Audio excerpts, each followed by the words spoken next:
Bienvenue dans votre émission Le pouvoir de l'espérance. Depuis le début de la saga, vous avez eu l'occasion d'aborder différents sujets qui, je l'espère, vous ont éclairé. Comme à l'accoutumée, nous débutons en musique avec le titre « Tu es ma force » interprété par Ryan Labiche et Ruby Battery.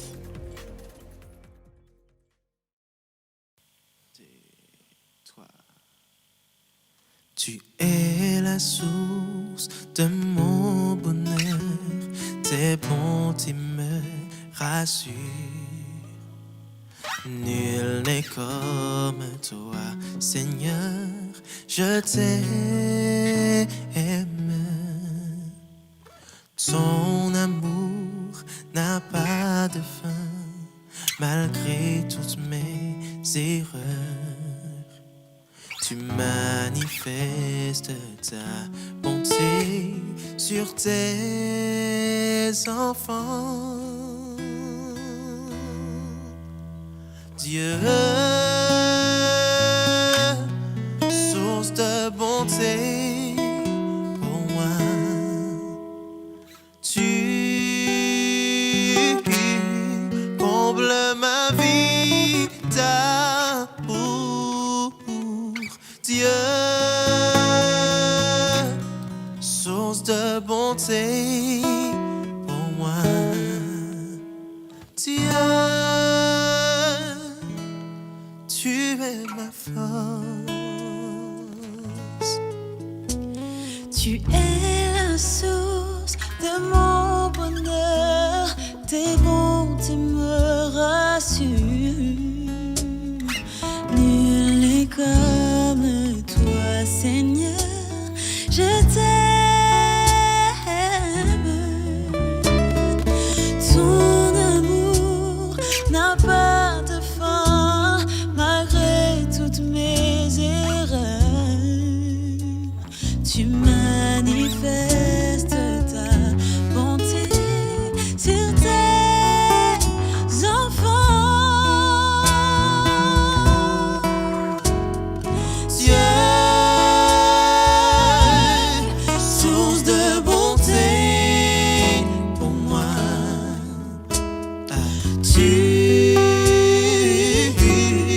combles ma vie d'amour. Dieu, source de bonté pour moi. Dieu, tu es ma force. Dieu, source de bonté pour moi. Tu combles ma vie d'amour. Oui, Dieu, source de bonté pour moi. Dieu, tu es ma force. Tu es ma force. Tu es ma force. Tu es ma force. Tu es ma force. Yeah, yeah. Tu es ma force. Tu es ma force. Dieu, tu es ma force. Dieu, tu es ma force. Dieu, tu es ma force.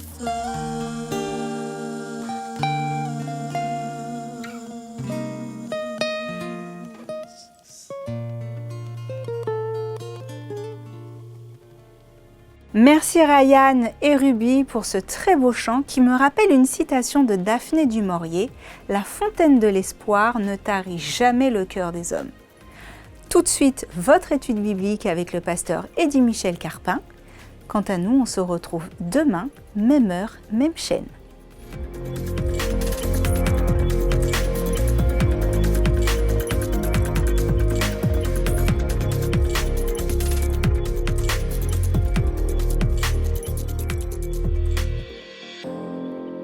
Amis téléspectateurs du Pouvoir de l'Espérance, nous sommes heureux de vous accueillir une nouvelle fois pour ce partage de l'espérance contenue dans la Bible, la parole de Dieu. Nous remercions également notre présentatrice pour ses paroles d'accueil. Merci également à chacun pour votre présence ce soir. Lorsque nous observons le monde autour de nous, nous pourrions penser que tout fonctionne à partir d'un plan bien arrêté. Il y a le cycle du soleil, de la lune, le cycle des jours, des mois et des années, la naissance et la mort. Il y a aussi le cycle du renouvellement de la nature avec les saisons. À une période de l'année, les feuilles sèchent, tombent, puis se renouvellent. Connaître ce cycle nous permet de nous organiser. Par exemple, lorsque nous entrons dans la période cyclonique, nous faisons des renforcements pour nos maisons. Les services publics nettoient les réseaux d'écoulement d'eau et font également l'élagage pour les arbres qui pourraient être dangereux pour la population en cas de tempête. Il y a aussi le cycle du dioxyde de carbone, le soleil, l'eau, les plantes, pour produire de l'oxygène. Vous vous rendez compte, chaque jour, il y a un cycle incroyable qui se met en place pour que nous ayons de l'oxygène. C'est ce que l'on appelle le phénomène appelé photosynthèse. Ces cycles qui organisent nos vies, qui se font sans même que nous en soyons conscients, semblent nous dire que rien ne change réellement, que l'horloge qui nous gouverne peut continuer à tourner sans s'arrêter, sans qu'aucun grain de sable ne vienne et interrompe ce cours. Au-delà de ce fonctionnement harmonieux et des lois qui maintiennent la vie et le fonctionnement de notre planète, savez-vous que Dieu a un projet pour nous, les êtres humains? C'est un plan chargé de paix et d'espérance. Dans le livre du prophète Jérémie, Dieu dit ceci, Jérémie chapitre 29, verset 11.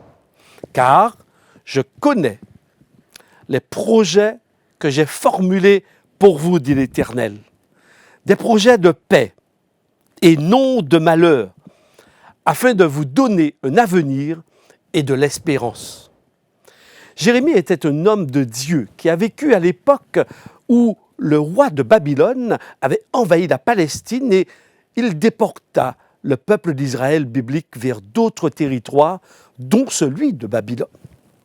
Cette parole de Dieu s'adressait évidemment à ceux qui étaient déportés dans une terre étrangère et qui perdaient tout espoir de retour dans leur territoire natal. Par ces paroles, Dieu invitait les déportés à ne pas perdre courage malgré la victoire de l'ennemi babylonien.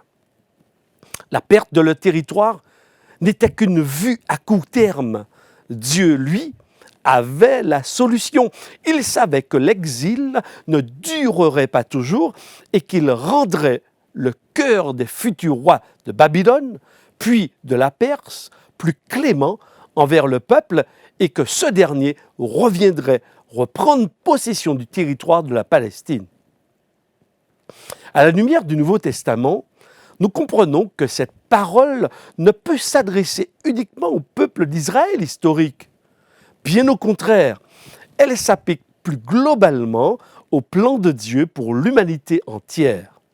Oui, mesdames et messieurs, le Dieu de la Bible a un plan merveilleux pour notre planète, un plan de paix et non de malheur.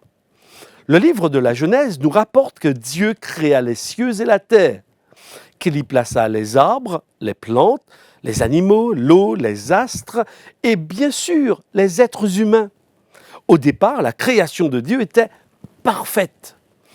Aucune trace de souffrance, de dégradation, de haine. La paix et l'harmonie régnaient partout sur la planète Terre. Jusqu'à ce que son opposant, Lucifer, certainement vous vous souvenez de lui, viennent séduire Adam et Ève et y jettent le chaos total. La souffrance, la rébellion et la mort firent leur apparition avec cet imposteur. C'est alors que notre monde entra dans un état de non-vie. Face à ce chaos introduit par l'homme qui accepta la politique de Lucifer, Satan, le diable, le serpent ancien, Dieu n'abdiqua pas. Il ne laissa pas les êtres humains à leur triste sort. Au contraire, il se mit à leur recherche alors qu'ils s'étaient cachés de lui.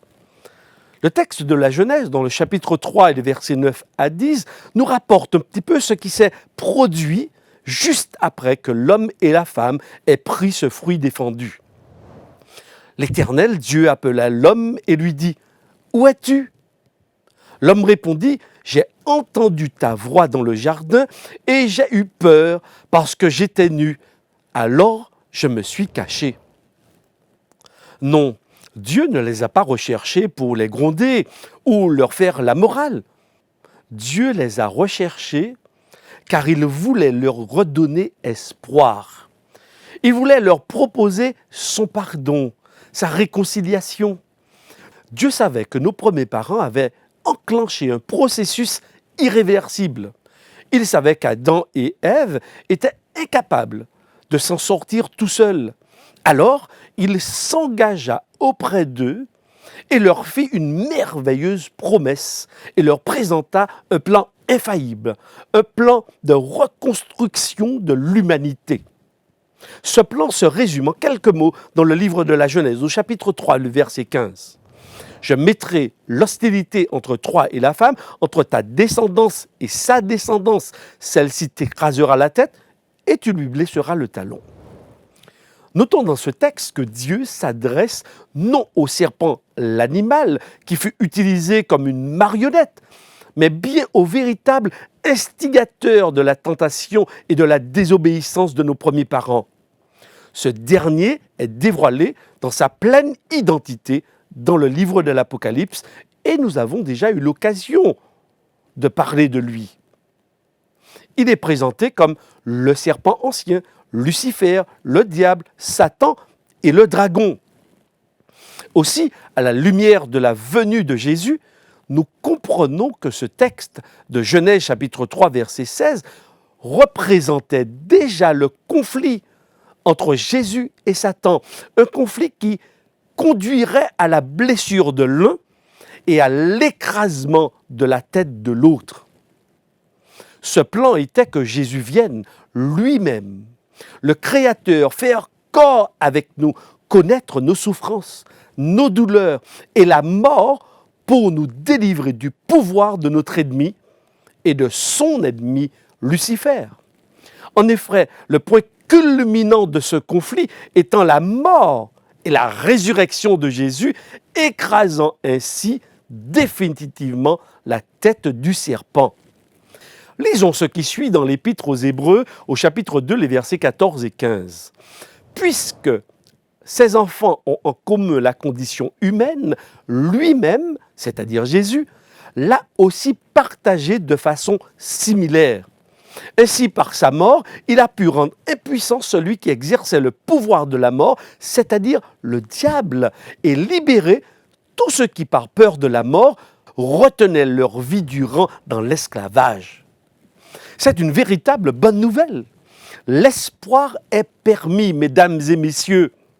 Oui, nous comprenons beaucoup mieux ce plan merveilleux dont parlait le prophète Jérémie, projet de paix et non de malheur, afin de vous donner un avenir et de l'espérance. Cela veut dire que ce plan se projette également dans un avenir. Jésus donc est venu pour changer le cours de notre histoire. Il est venu pour terrasser celui qui nous maintenait dans l'esclavage de la mort. Il est venu comme libérateur, comme notre Goël, notre proche parent, notre jumeau. J'appelle cela de l'amour.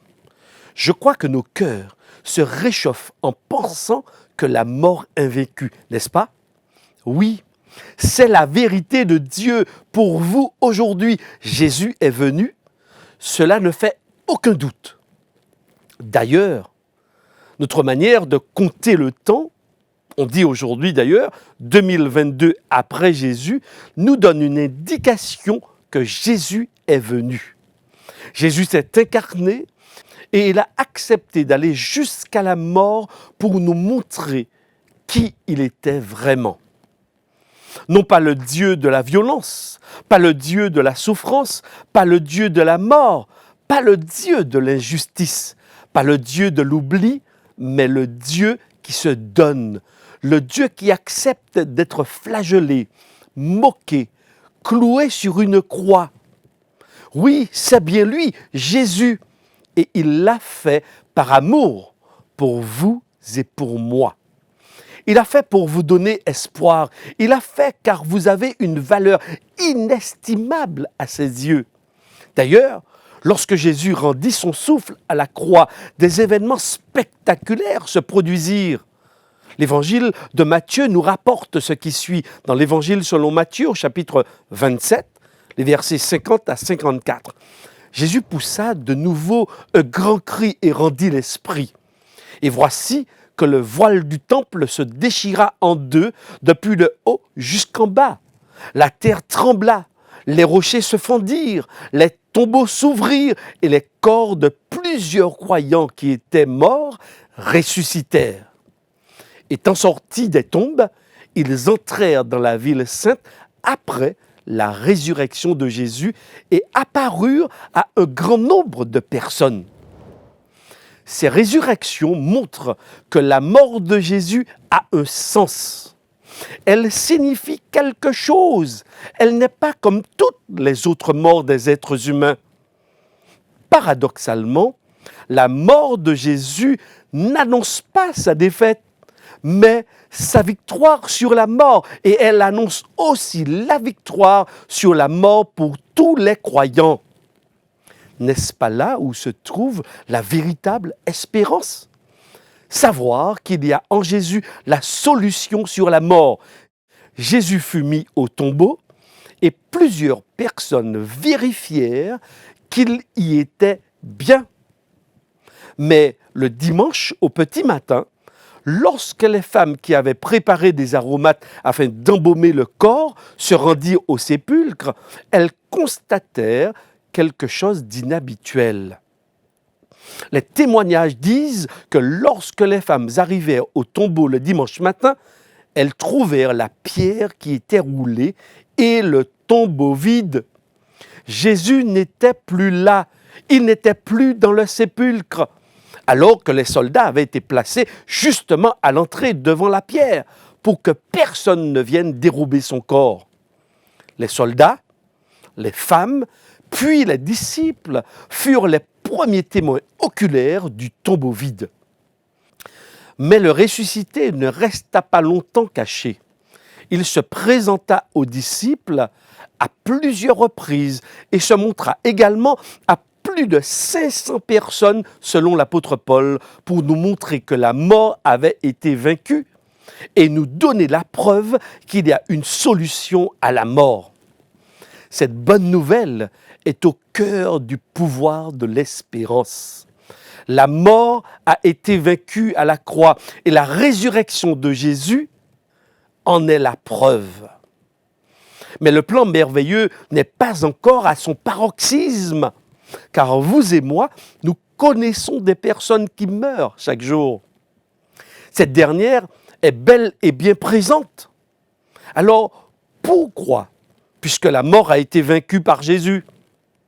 Dans l'Évangile selon Jean, Jésus dira, Jean, chapitre 14, versets 1 à 3, « Que votre cœur ne se trouble pas. Croyez en Dieu, croyez aussi en moi.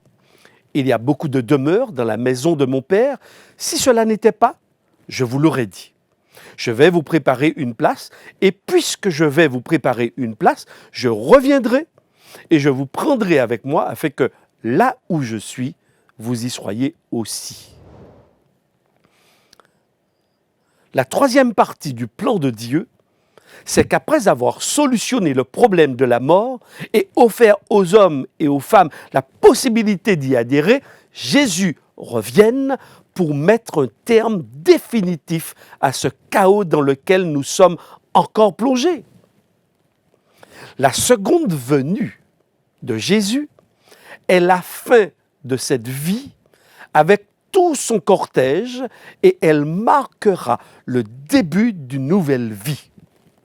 C'est l'espérance pour chaque croyant, la fin du monde que nous connaissons. Elle est ainsi décrite dans le livre de l'Apocalypse, au chapitre 20 et 21, en ces mots. Le diable qui les égarait fut jeté dans l'étang de feu et de soufre où sont la bête et le prétendu prophète. La mer rendit les morts qu'elle contenait, la mort et le séjour des morts rendirent ainsi leurs morts, et chacun fut jugé conformément à sa manière d'agir. Puis la mort et le séjour des morts furent jetés dans les temps de feu. Les temps de feu, c'est la seconde mort. Tous ceux qui ne furent pas trouvés écrits dans le livre de vie furent jetés dans les temps de feu. Puis je vis un nouveau ciel et une nouvelle terre, car le premier ciel et la première terre avaient disparu et la mer n'existait plus. Je vis descendre du ciel d'auprès de Dieu la ville sainte, la nouvelle Jérusalem, préparée comme une mariée qui s'est faite belle pour son époux. J'entendis une voix forte venant du ciel qui disait « Voici le tabernacle de Dieu parmi les hommes. Il habitera avec eux, ils seront son peuple, et Dieu lui-même sera avec eux. Il essuiera toute larme de leurs yeux. La mort ne sera plus, et il n'y aura plus ni deuil, ni cri, ni douleur, car ce qui existait avant a disparu.